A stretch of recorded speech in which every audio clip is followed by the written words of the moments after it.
Hello friends, it's an honor to once again welcome you back to Rick's Garage. What you see before you is a 2009 Scion XB. This is actually sort of a redo. What happened, I posted this particular video last week.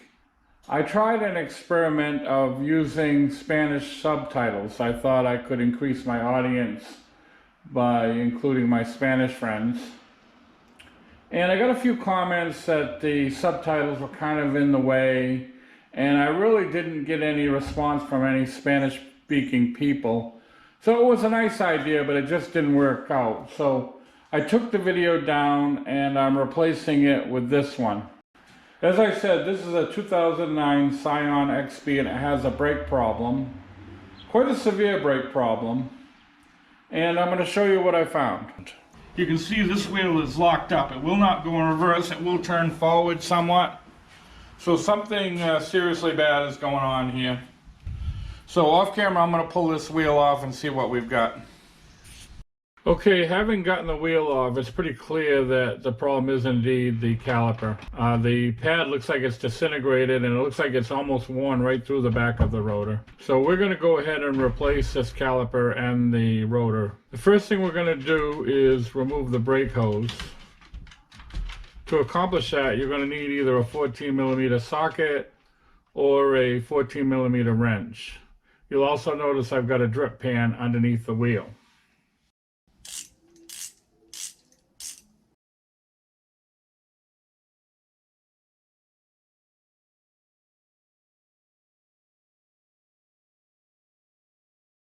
Now that we've got the brake hose disconnected, I'm going to try one more time to turn the rotor just to make sure it wasn't the brake hose causing the problem. And as you can see, the rotor's not going to budge. So at this point, it is indeed the caliper. So under the right side, the right rear, and we've got to remove this caliper. So the first thing I'm going to do is try to get this little spring out right here. I got a little pick tool. I'm going to see if I can just grab it and slip it off very easily. All right, we'll put that aside.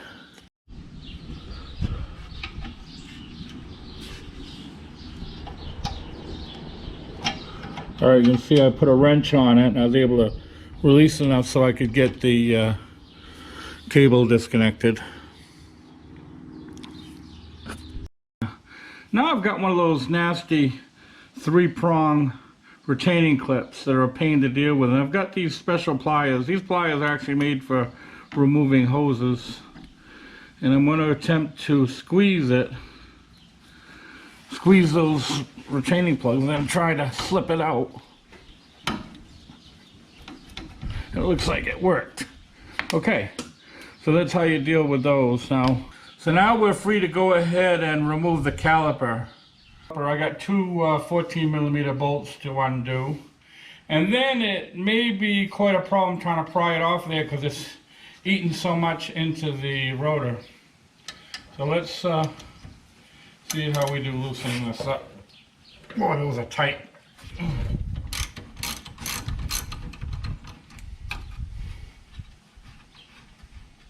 Okay, I'm going to leave that one a little bit loose. I don't think it's going to go anywhere on me because of the way it's worn into the rotor.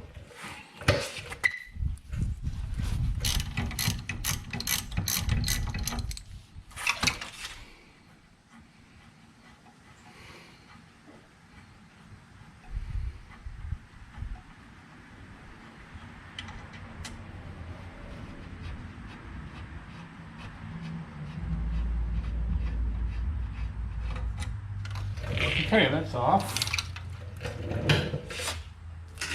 Now, let's see how we do trying to pry that thing off of there.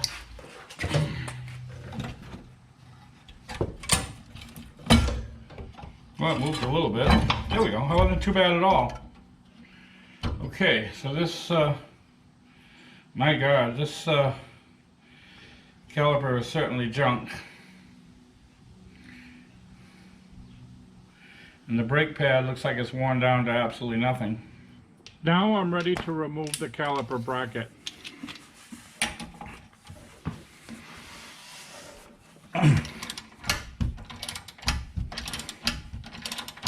This is also a 14 millimeter.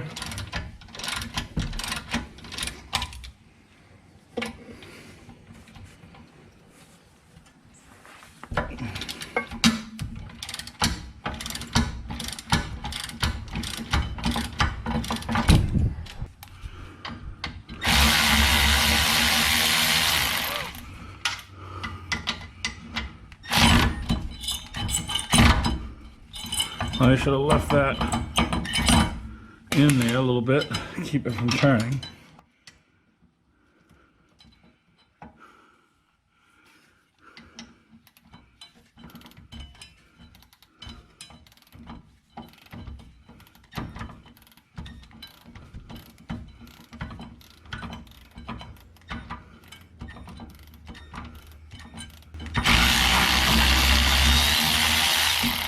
Okay. Got that out.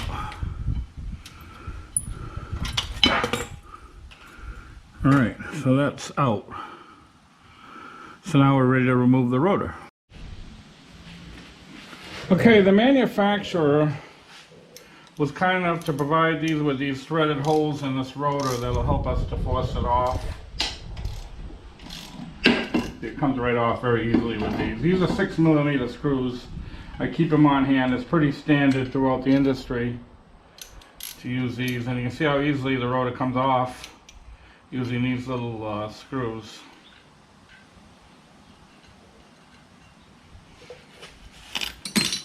You can see how bad this rotor was. It almost wore completely through it, and they totally disintegrated the brake pad. So this side's apart. So off camera, oh, the other thing is this splash guard is completely rotted away, so we're just going to discard it. You'd have to take out the bearing hub, the hub to replace it, and they're quite expensive. So we're just going to do away with it. If they ever have their hub replaced, they can go ahead and get a new set of these. See what the bearing feels like.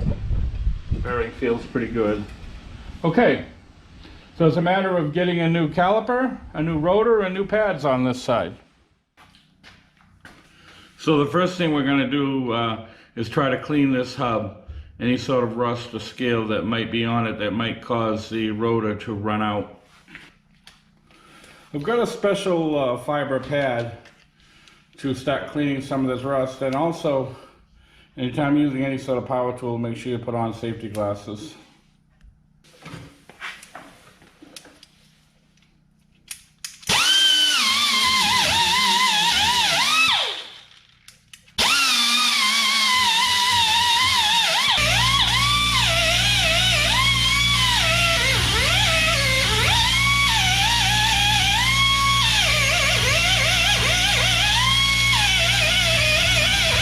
Okay.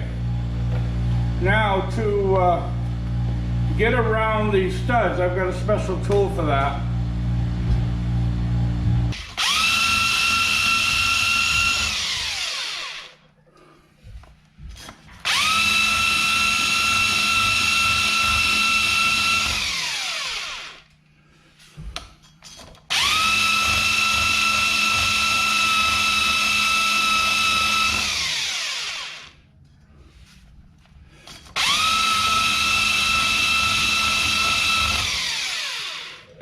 Okay, now the last thing I'm going to do is get a little wire brush and just try to clean right around where the rotor meets the hub.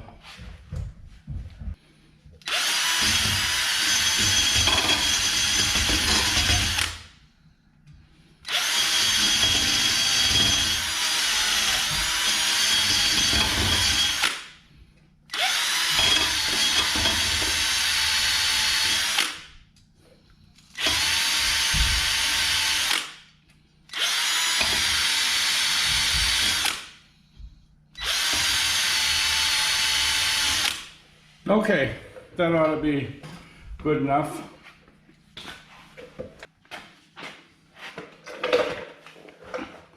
Okay, so now I'm just going to take a little bit of anti-seize paste and just put it around right where the rotor meets the hub. This will help the next time someone has to remove it. There.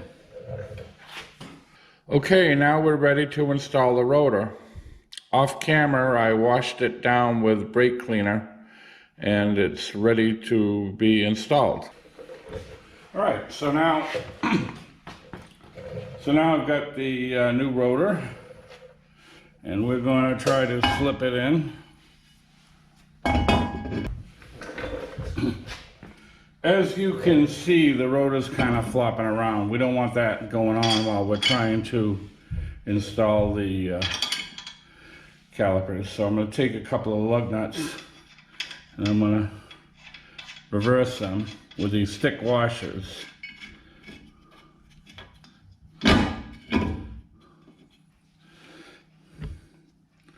And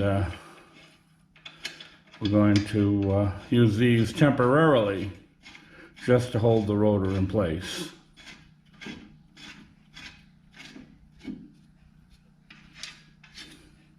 Just finger tight. There, now this rotor's not flopping around and we're free to go ahead and install the caliper bracket. So what we're doing here now is I have clamped the assembly into my vise and we've got to separate the bracket from the caliper so we can load up the bracket. So to do this I need a 14 millimeter for the outside. I need a thin 17 millimeter wrench for the inside.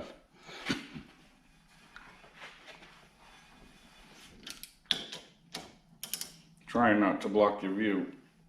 There. I don't know why they had to put that so tight. They know damn well that you have to take it apart to assemble it anyway. Okay, that screw is out. And we got to do the other one. Now before I install the hardware clips, I'm going to put a little bit of that anti-seize compound on the bracket where the clips come in contact. This will help prevent any scale or rust to build up in there. What should happen, should rust build up in there, it'll force the clips outward and thereby could possibly over time cause the pads to get stuck. They call these floating calipers and they call them that for a reason. They're supposed to float. Well, not only are the caliper supposed to float, but also your pads need to float back and forth. So when you take your foot off the brakes, they will release. What happens if rust builds up here? Like I just said, they'll cause the pads to get stuck. Doesn't do you a lot of good to have your caliper floating back and forth if your pads are not. Okay, now that I've got the anti-seize compound on the bracket, we're going to go ahead and install the hardware clips. I've clamped it in the vise to make it a little easier for me to work with it. So you want to put the upper part in first, and then push the lower part in, just like that. That's good. Now we're going to do the same thing with the other one. Put the upper part in place first, then push the lower part in. There, okay, so the clips are installed. So now what we're going to do is we're going to put a little lubricant on the area where the pads come in contact with the clips. This is brake caliper grease. It's made for this purpose. So we're going to use a couple of small Q-tips. We don't want a lot on there, just enough to keep the pads lubricated. You can see where I'm putting this. It's got these anti-rattle clips that are kind of in the way a little bit.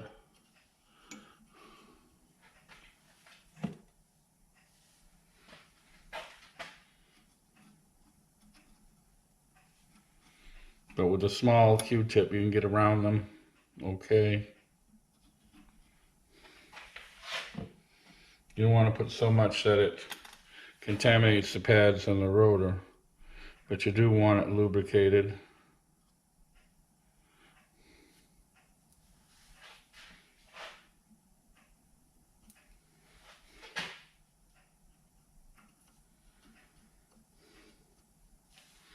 Now I'm going to take a clean Q-tip and I'm going to kind of take away any excess that's there.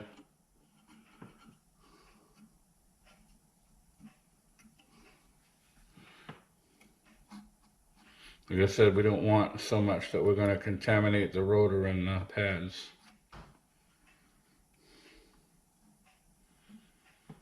So now we're ready to install the pads. So what I've gone ahead and done here is I have placed clamped a piece of wood about the same thickness of my rotor into the vise. And I've set my bracket on top of it. This will make it much easier to install the pads. And I've put on gloves so I won't contaminate the pads.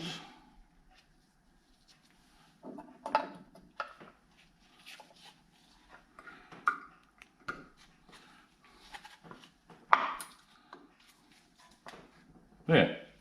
You can see the pad slid in nicely. And now we're going to turn the vise around. And we're going to install the pad on the other side.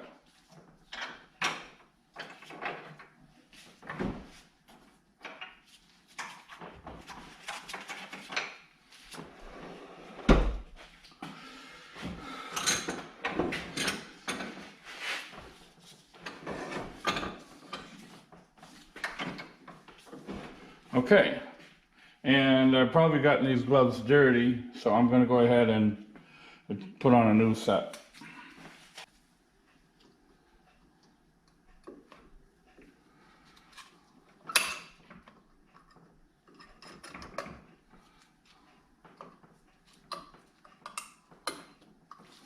Yeah, that went on nicely.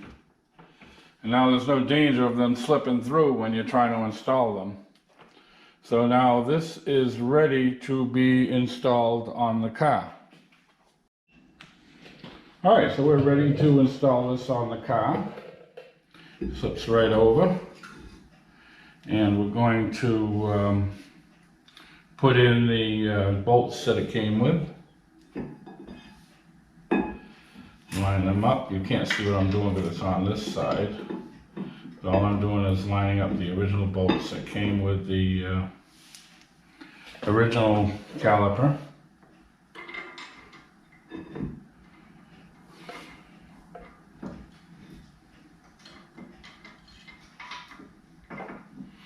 Not only can you not see what I'm doing, but I cannot see what I'm doing. It's always interesting trying to work with a camera. You want to have room to work, but you also want to give your audience a decent view. Alright, so we got those two started, so I'm going to get a ratchet and tighten them up. Put them nicely against the rotor, and I'll be right back with the tool. I believe this was 14 millimeter.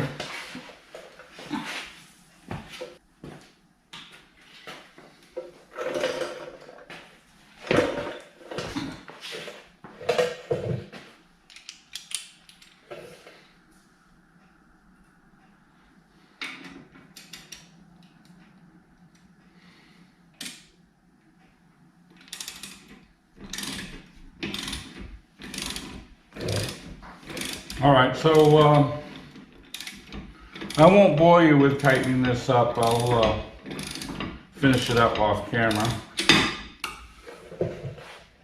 I'll be back when I get these all tightened. Okay, so we're ready to slip this caliper in place. Now, one thing to keep in mind, this caliper came from AutoZone, and it's guaranteed for life, or as long as you own the car. If you choose to use the old bolts that came with your original caliper, it'll void your warranty. You have to use, for whatever reason, they want you to use the new bolts that came with it. So just keep that in mind. So we're going to slip this in place. We're going to get these two screws started.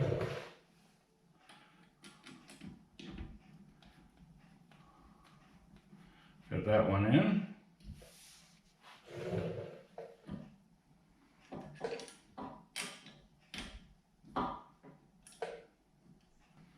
There, that one started. So now you're going to need a 14 millimeter for the outside and a thin 17 millimeter wrench to keep the inside from turning.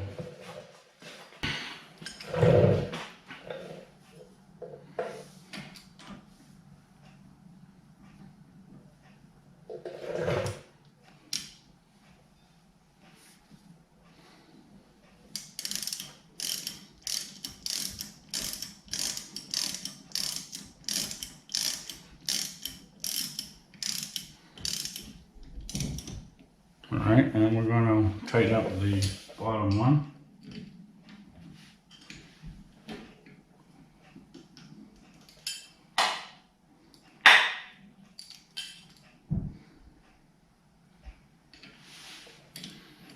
Alright, I'm going to put my thin 17 millimeter wrench on there to prevent it from turning so I can tighten it.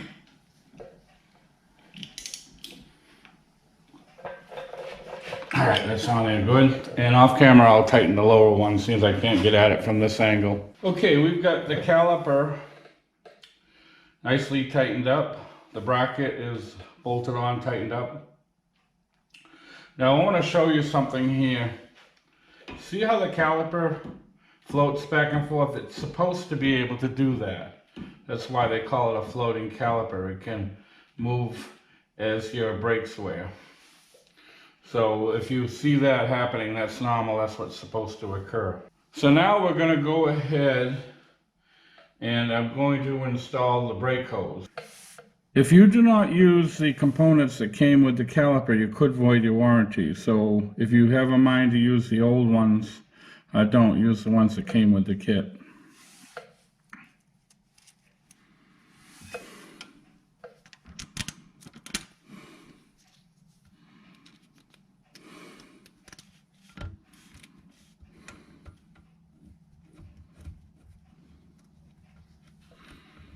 Okay, and we're going to tighten that up.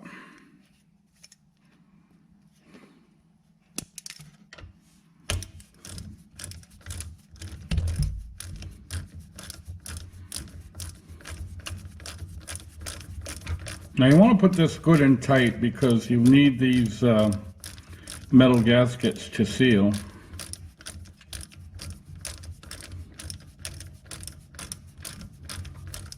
And then you got to check them afterwards to make sure they're not leaking.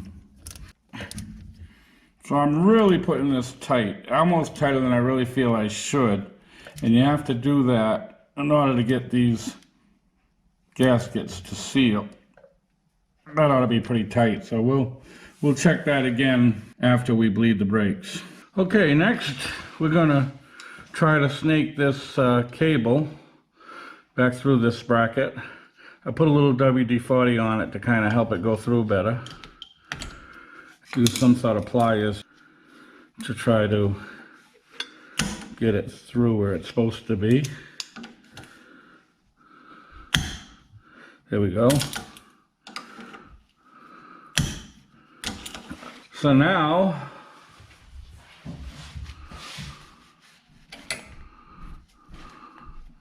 we got to get this inside this bracket. We used a 14 millimeter ratchet to compress this. And then we got to flip this around. Try to get it through here. There we go. Looks like we're pretty much done here except for the bleeding.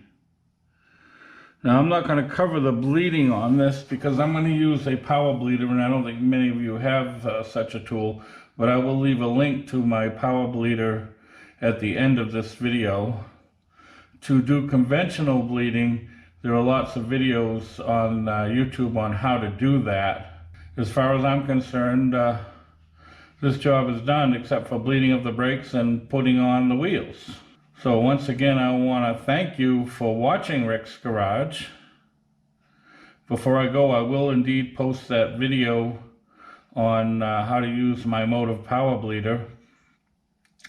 And I'll also post a video on servicing the brakes. So feel free to click on either one of those. And to your right will be a picture of my trusty German Shepherd, my avatar. Feel free to click on that if you wish to subscribe. So I want to thank you once again for watching Rick's Garage, and we hope to see you all again really, really soon.